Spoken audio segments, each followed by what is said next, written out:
Welcome back, everybody. Monday Morning Briefing, episode number 70. It's Wednesday, May the 25th. May's moving pretty quickly. We're about done with May and fully into the summer. Our kids are out of school already for the summer. I'm assuming most of y'all's are. If you do have kids getting ready for the summer, they're getting excited. Some travel opportunities, vacations, those kind of things. So summer's going to be really, really busy. But what we were working on last week, the reason we didn't have a Monday video was just because I was wrapping up this video for the kidney bean purse. We've been talking about it for a few months now. We've gotten it completely finished. You may have seen this if you follow us on Instagram on our stories. We did post some pictures of this purse. We've posted a few different ones before. I made 2 or 3 of them, just trying to get the patterns really dialed in and get everything finished out so that we go ahead and shoot a video and we weren't kind of ad-libbing and trying to figure it out in the video. This is the one that we did in the video. There will be a pattern pack for that. That is actually at the printers already at the moment, so we should have those probably by the end of the week. I should have the first run of those pattern packs so that we will offer them in a printed and a digital version. Again, it'll be a large format. I think it's gonna be 1 sheet of paper, 4 foot by 3 foot, something like that. And then you can purchase that. If you're in the United States, I would recommend buying the printed one. That way you don't have to worry about taking it somewhere and having it printed. But if you do decide to buy the digital version because you're overseas or you just rather have the digital version and get it printed yourself, you will have to take that somewhere and have that printed unless you're a little more tech savvy than me and know how to take that PDF and break it down so that you can print it on your own printer. But anyway, the purse went together really good. I'm really happy with the design. I think the design works good. In this video, we are going to show you how to do the piping here, the welted seams in this, just as another version. You don't have to do the piping. I talk about that in the video. You can certainly just put it together without that and then turn it inside out and it'll work just fine. But we're also having dies made. Those are also we're getting the dies made by Texas Custom Die, and those should be in. They're usually pretty quick, so I'm expecting them maybe by Friday, if not early next week. No, not in a big rush for them, but we will be offering a material pack for that. So we'll cut out the tooled panel pieces and your purse body pieces, and so I don't have a price or anything like that. Once I get those dies in here, we can cut a bunch of them out, and then we'll put those on the website, and we'll let you know probably by next week. I would imagine we ought to have those on the website. So in the next Monday video, we'll talk about that and kind of what we got. But it's a fun little project. It's a fun purse. It is more of a step up project from the purses we've done in the past. It's a little bit more complicated, but there's some really cool skill sets in this build that I think will help you on other projects. So it's a really good one to try. You know, if it's your first bag to ever make, I don't think it's going to be that difficult for you. If you've made a few bags, this one won't be too much harder than anything else you've done. It'll just have a few different techniques if you decide to do them. And you definitely don't have to do the tassel buttons here. For the closure and for the strap, you can certainly change that up and use some buckles or a magnet, whatever you want to do there. But if you want to learn how to tie these tassel buttons, we have done a video on that, so you can go back and check that out on how to tie those tassel buttons. What else we've been working on in the shop? We got the 2 saddles done that we were working on. I was going to show them on the Monday video, but we had to get them out of here Friday morning first thing so they could get to where they're going. And so they've already been boxed up and shipped. But I did post pictures of those on our Instagram, so you can definitely check that out if you'd like. And then we've got the next 2 trees pulled up here, and so we'll get those saddles started. And these 2 are also going to the same group of guys in Arkansas that we sent those other 2 saddles to, so we'll got to get those going and keep working through the list. We're trying to make up some ground this year on the saddles just because we kind of fell behind just a little bit last year and didn't get as many built as we wanted to. As far as the repair shop goes, I've gotten pretty much all the repair done. I've got 2 saddles I'm working on right now that will wrap up this week.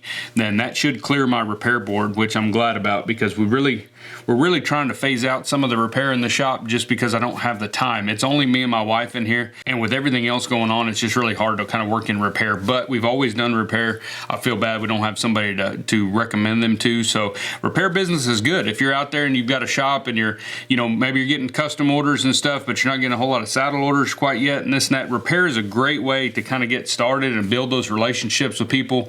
When somebody invests in a saddle, it's kind of like it is a big project, and it's kind of one of those deals that people are kind of picky about who they do business with when it comes to a big investment like that, or something as personal as like a saddle that they're going to use day in and day out, or on the weekends when they're roping or whatever they're doing. So you want to begin to build those relationships, and that's what we did early on. Was we did a massive amount of repair we would always take in repair and try to do that. And out of that repair business, not only did it really help kind of level out the shop financially, because you can make good money doing repair, but it also got us a few saddle orders, because there was a bunch of guys during that time, a bunch of people during that time that would have us working on their stuff, would see the quality of our work, the way we handled the business, the way we treated them and that kind of thing. And then they would eventually, over a few years, they finally decided to go ahead and try us out on a saddle. And now they're saddle customers of ours. It was a couple of them we've built 4 or 5 saddles for. So that's a good way to get into it. If I get that question a lot. I want to build saddles. Start doing repair. Like, especially if you haven't built a saddle yet and you're waiting to go to a saddle school, or you're wanting to, try to get somebody to let you in that would kind of give you a little apprenticeship or something like that. That's fine and well. Like, go ahead and work on those kind of opportunities. But while you're doing that, go ahead and start doing repair. You can learn a lot from repair, a lot of what not to do, as well as a lot of things that you might incorporate into your saddle builds. But repair, there's nothing wrong with it. Like I said, it's a real easy way to make money. I say easy. It's hard work, but people are a lot more open to letting you work on a saddle of theirs to fix it than they are to just drop down, a few $1,000s to have you build a saddle if they haven't seen very many of your saddles. So that's what I always suggest to new guys or folks wanting to get into saddle making, is start with repair. It's going to help you both in your skill set, as well as begin to build those relationships so that you can begin to put a book of work together. It's going to take time. And you can't live off of 1 or 2 saddle orders a year, so you need something in the meantime, in the middle there, and saddle repair is a great way to do that. And through that saddle repair too, you'll probably get some custom orders for a belt, or a Father's Day gift, or a Mother's Day gift, or Christmas gift, or whatever. So keep those opportunities open. Don't be scared to do repair. I know a lot of guys out there that just they don't do any repair. We're trying to slow down on the amount of repair we do, but I suspect that I will do repair for the rest of my life, probably. Or at least this shop will, especially if we can get somebody in here that can do repair at some point, just because I think it goes along with the nature of a saddle shop. I may be wrong on that. I may change my mind on that over the years, but for right now, that's just something that I can't just not do. Now, we don't repair anything else. No, I don't get into any kind of bag repair, luggage repair, boot repair. We don't fix people's belts. We don't, if it's putting a snap in or quick rivet or something like that, we usually help somebody out. But as far as somebody bringing us a bunch of, breast collars to reline them because the lining's cracked and dry, go buy a new one. Like, those aren't worth fixing. Any of those tack items usually are not worth fixing. We don't come out on those. In order for you to make any money on that, you'd have to charge more than it costs to just buy a new breast collar or a new flank cinch or a new headstall. So those kind of things I would advise you to kind of stay away from, just because they're usually not profitable. Usually people want you to completely rework a headstall with new side cheeks or new buckles and tear it apart and fix this and fix that. Well, by the time you get done, the only thing that's original on it is the pole strap, and they want to pay you $25 for it when they paid $50 or $60 for the headstall, and your headstalls are $120. So you're better off just pushing that stuff away and not repairing any of that small stuff. Back in the day, we used to get a ton of people coming in with like their skid boots or bell boots, winter blankets, those kind of things, wanting us to repair those. We found out real quick that is not very profitable for us. It was cumbersome. It was dirty. A lot of those things, they're all canvas usually, or some type of synthetic stuff. We don't work with that stuff in the shop. We work with natural leather products. We very rarely use any kind of nylon or synthetics. They have their place, but not in my shop, so we don't repair that kind of stuff. And the worst one that I will advise you, if you want some advice on a repair business, is do not ever start repairing horn wraps that they put on the roping steers for all these team ropings and stuff. Once you start repairing those, you'll have guys bringing you big plastic totes full of those horn wraps and wanting you to repair them. They're never clean. They're full of dirt and grime and just crap and everything else. They're just, and they'll really screw up a machine really fast because you're getting all that dirt in there. So you've got a $10 item that, its value at that moment because it's broken, and you're sticking it in a $3,000 sewing machine for $5 a piece is what they want to pay you to sew them up. Like, just sew it. It's not that big a deal. It's real easy. Well, if it's real easy, you go do it. So we don't repair any of those horn wraps. I never got into that. That's just that's a can of worms you don't want to open, because if you're in an area where they do a lot of team roping and a lot of stuff like that, there is probably thousands of horn wraps in that area. Once somebody finds out you will repair them, they'll bring you a lot of them. So if you want to get into the horn wrap repair business, if you're in that kind of area, you probably can stay pretty busy, but I don't see you being able to make any money on that. That's not something that I would recommend. But there are guys that do fix them. There are some places that do, but again, it's all synthetic. It's all nylon. To me, it's not worth the time. They can buy a new set, or something like that, or figure something out, or maybe repair them themselves.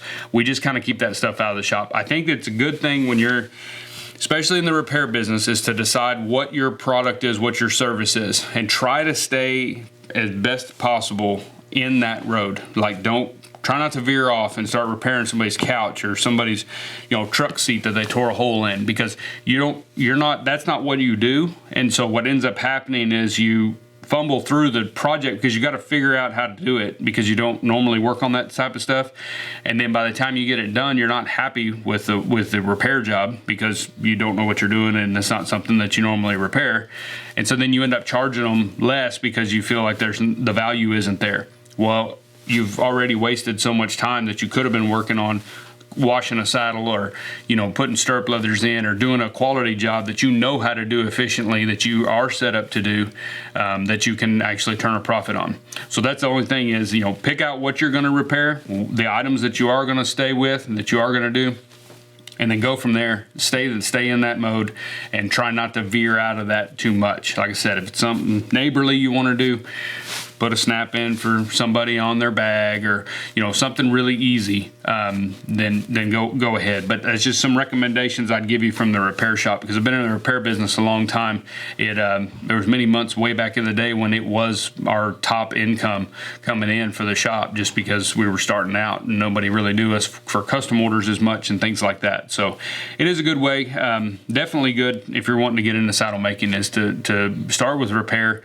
You can stay as busy as you want to be and really get in there and dig in and inspect everybody else's work that's ahead of you, because you'll get some good saddles. You'll get some junk too to work on, but you will get some good saddles to work on as well. And that's a great opportunity to dig in and open that thing up and see what some of the other craftsmen are doing in there that you like and that you admire, that you may want to incorporate into your builds as well. But anyway, as far as Lost Trade, last week we did have an episode drop, and it was Troy Flayhardy. He's a bit maker out of Heiko, and that was a really cool interview. I ran across him last year, actually, just kind of searching for some silversmiths and things like that. I kind of go through modes on different trades that I'm trying to hunt for people to come on the show, and I ran across his stuff. I'd never heard of him. My wife had heard of him. She knew a bunch of gals that he makes a lot of barrel horse bits, and she knew some gals that had gotten bits made by him and stuff, and his work is amazing. So if you haven't checked him out, go to his Instagram page, give him a follow. You'll really enjoy following him. He really posts some really nice pictures of his engraving, his bits and his spurs and stuff. He does a really, really neat job. And then go to Lost Trade on Apple or Spotify and listen to that episode with him. I think he had a lot of good insights on, especially if you're wanting to get into silver work, if you're wanting to get into engraving in particular. I think he had a lot of good advice for somebody wanting to get started. That's just kind of, because he was kind of self-taught, and you can kind of hear his story and how he went. And there's a lot more opportunities available now that you guys need to realize that a lot of this stuff that's out there now wasn't there, 15, 20 years ago, whenever the rest of us got started. And so if you're wanting to get started into making a hat or making spurs or making belts or whatever it is, it's a perfect time. There's tons of information out there, tons of people willing to help you out. The community is really helpful. For the most part, everybody's pretty open to at least giving you some pointers, kind of giving you a little bit of advice here and there, and it's a lot of fun. So if you're interested in getting into any trade, Lost Trade is what you need to be listening to, because we've got a lot of different craftsmen on there, and it's a good thing to hear those stories and know that we're all pretty much the same. We all start about the same and kind of work from there, and you get to hear kind of the wins and the losses and kind of how that goes getting started and everything. But as far as the material packs, we are cutting continuously. We put the belt material packs on there. They're staying pretty steady, selling pretty steady. So appreciate that. Thank you guys. As far as the rifle slings, I'm trying to cut as many as I can and keep them on there. I'm going to cut some today and tomorrow, and I am going to go ahead and put some on there that are just 910. We talked about that last week. I put 2 batches on there and they're already sold out. So we're going to put some more of the thinner ones that we've been putting on there. We'll put some more of those on there as well. But I am going to put a small batch on there that's 9 to 10 ounce. So just a full belt body thickness that we usually cut our belts out of. I'm going to do that because some of you guys may want to make one just single ply. You may not want to line it.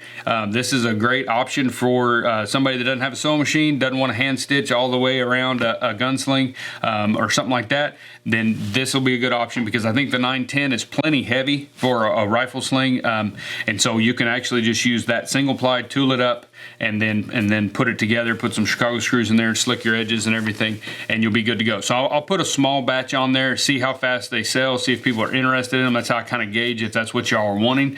So if they do, we'll put more on there, and you can still line it.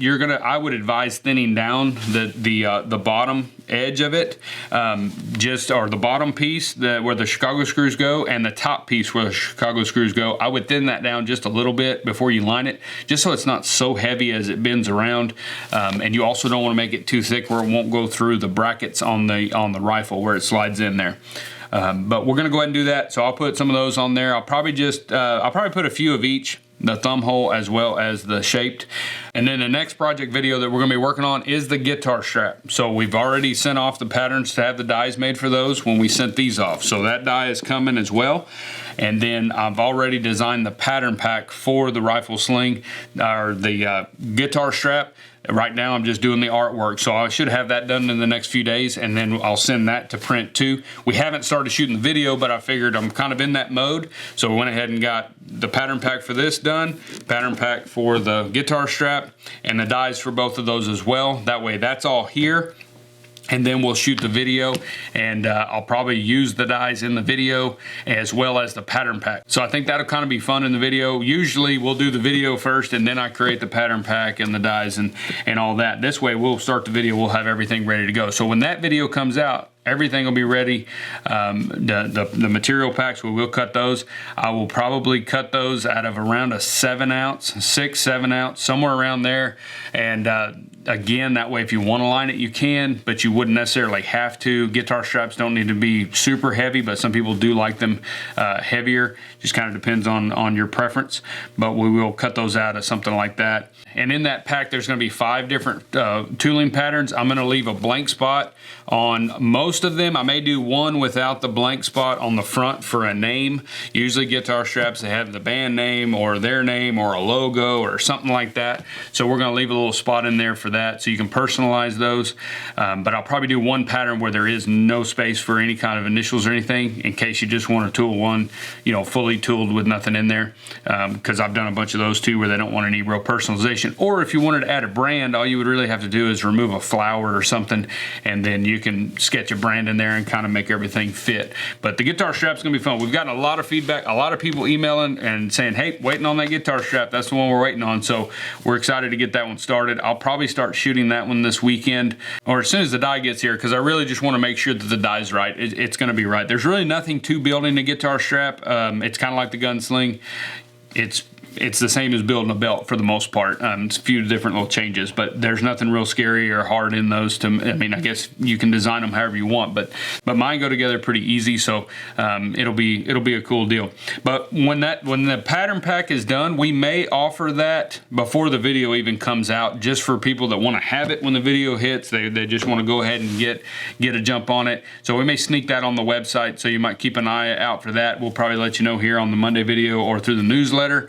And that way, if you want to get early access to that, you can go ahead and grab it before the video even hits the YouTube channel. But anyway, that's all I got for you guys this week. It's kind of a short one. I've got to get back to it. One thing I've got to do is clean the shop. Usually every time I get a couple saddles out of there that we finish a big project, I'd like to go ahead and just kind of regroup because this shop is a wreck. If we've had a few visitors in over the last few weeks or last couple weeks, and I'm sure they've seen the chaos that's in here right now. I mean, there's stuff everywhere. But the good thing is the kids are out of school, so they can come in here now. When they come in today, I'll put them to work on a broom and let them sweep up and clean and help me do that. They like to do that, so I don't know if they like it, but they're going to do it. So we're going to go ahead and get them to work. Summertime's not all about fun, right? We've got to work too. So, but we're going to do that. And remember, if you haven't checked it out, be sure and check out Lost Trade Podcast on Apple or Spotify, or you can just go to our website at dgsaddlery.com and click on the podcast button, and you'll see all the episodes. I think we're up to 35 episodes on there, so you can kind of binge listen to it now. We've got enough of them on there. If you've just found us, you can certainly check that out and hear from all those craftsmen. And also, while you're there at our website, if you haven't already, be sure and sign up for the Leathercraft newsletter, and we'll give you some updates. We don't send anything out unless we got something to say, so we did send one out this month, and so if you're on the newsletter, you receive that. We appreciate it, and we'll see you all next week in the Monday morning briefing.